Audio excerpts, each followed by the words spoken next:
onto our book sounds, and then I'll go ahead and proceed to the chapter.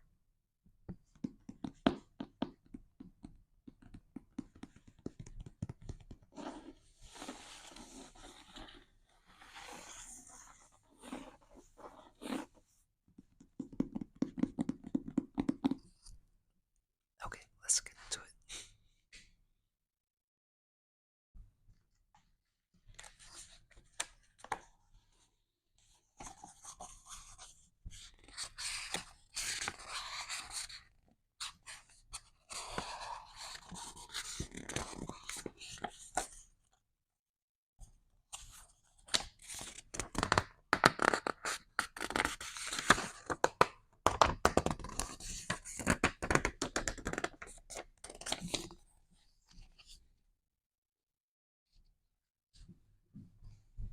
Okay, chapter 3. Why are we here? Before coming to the fellowship of NA, we could not manage our own lives. We could not live and enjoy life as other people do. We had to have something different, and we thought we had found it in drugs. We placed their use ahead of the welfare of our families, our wives, husbands, and our children. We had to have drugs at all costs.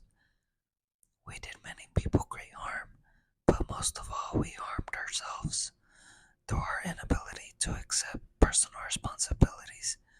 We were actually creating our own problems.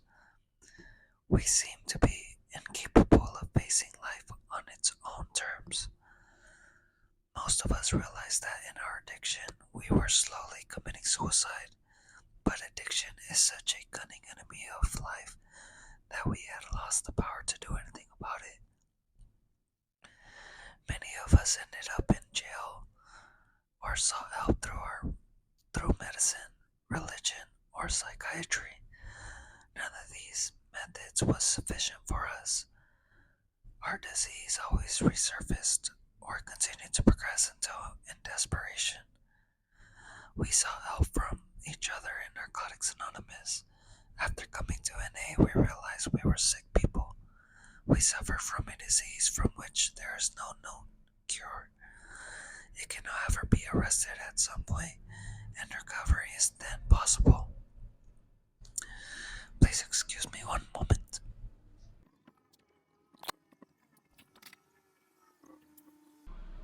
I'm not sure if you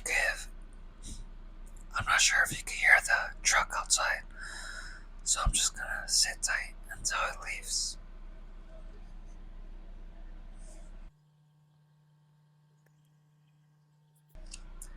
Okay, we'll get into it.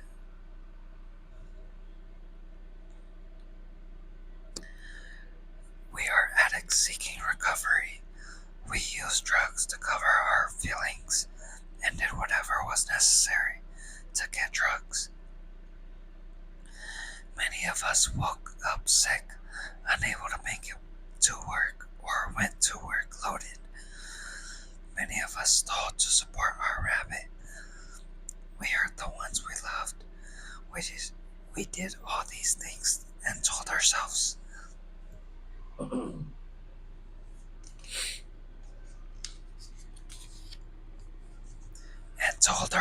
we can handle it.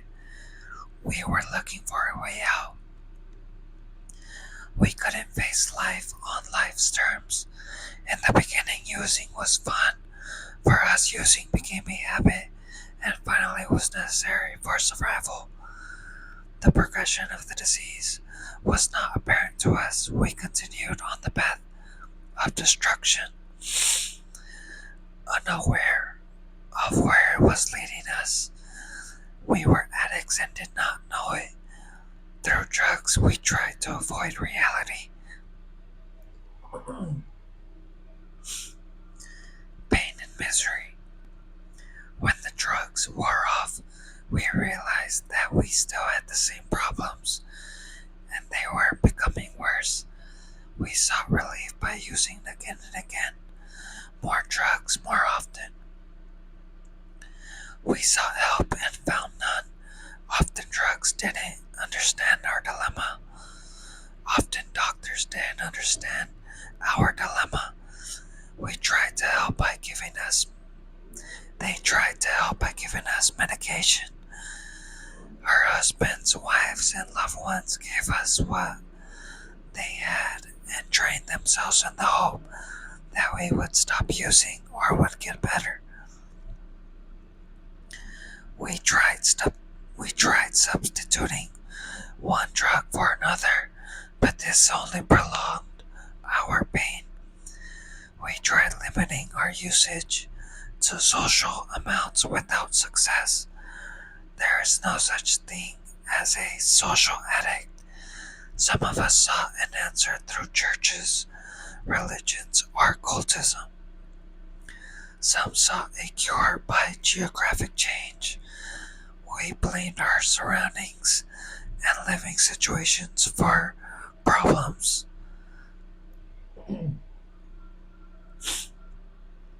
This attempt to cure our problem by moving gave us a chance to take advantage of no people. Some of us sought approval through sex or change of friends. This approval-seeking behavior carried us further into our addiction.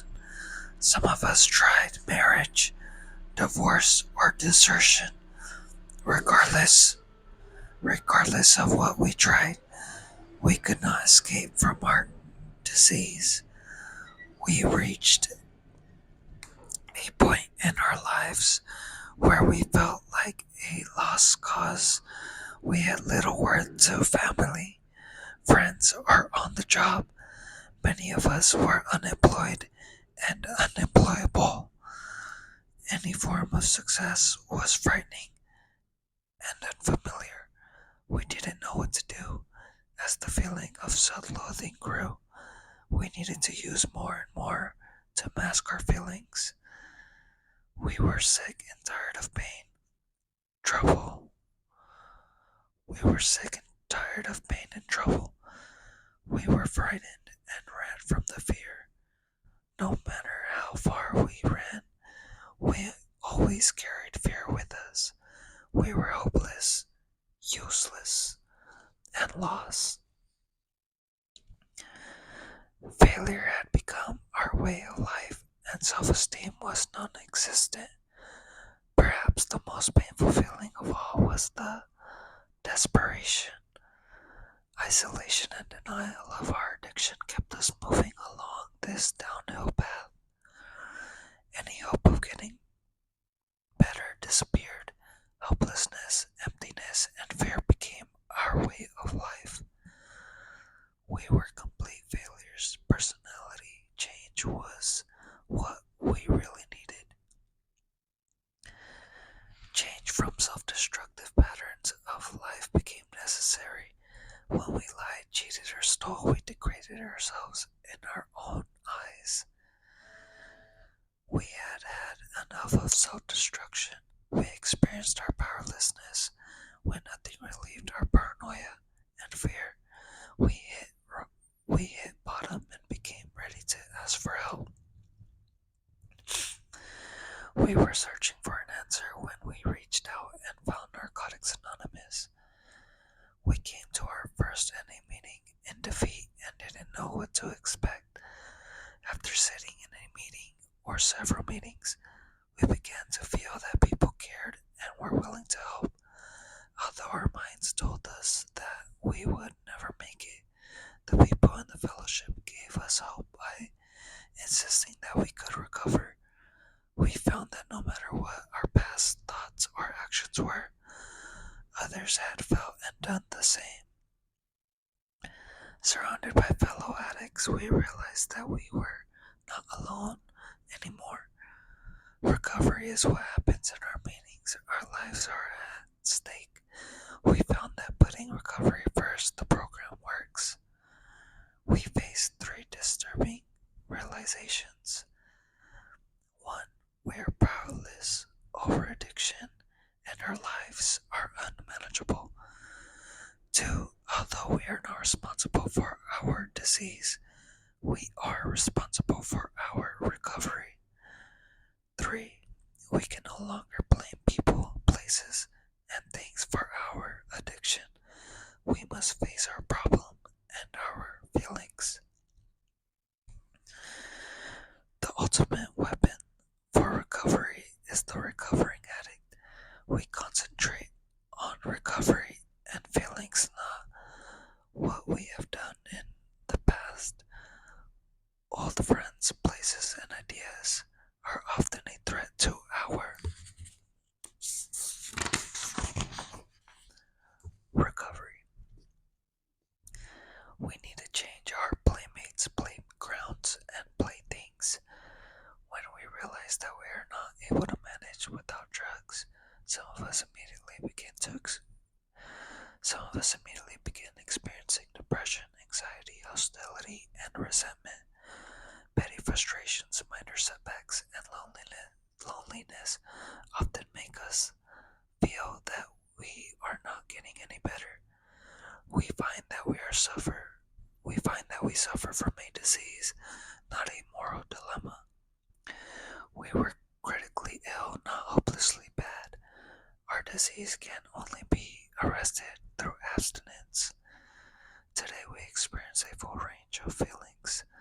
Before coming into the fellowship, we either felt elated or depressed. Our negative sense of self has been replaced by a positive concern for others. Others are provided and problems are solved. Answers are provided and problems are solved. It is a great gift to feel human again. What a change from the way that we used to be. We know the NA program works. The program convinced us that we needed to change ourselves instead of trying to change the mood, instead of trying to change the people and situations around us. We discovered new opportunities. We found a sense of self-worth. We learned self-respect. This is a program for learning. By working the steps, we come to accept a higher power's will. Acceptance leads to recovery. We lose our fear of the unknown. We lose our fear of the unknown. We are set free. And chapter 3 comes to an end. I hope you guys enjoyed. Once again, my name is X. And please subscribe, like, and comment. You guys have a great night or enjoy the rest of your day.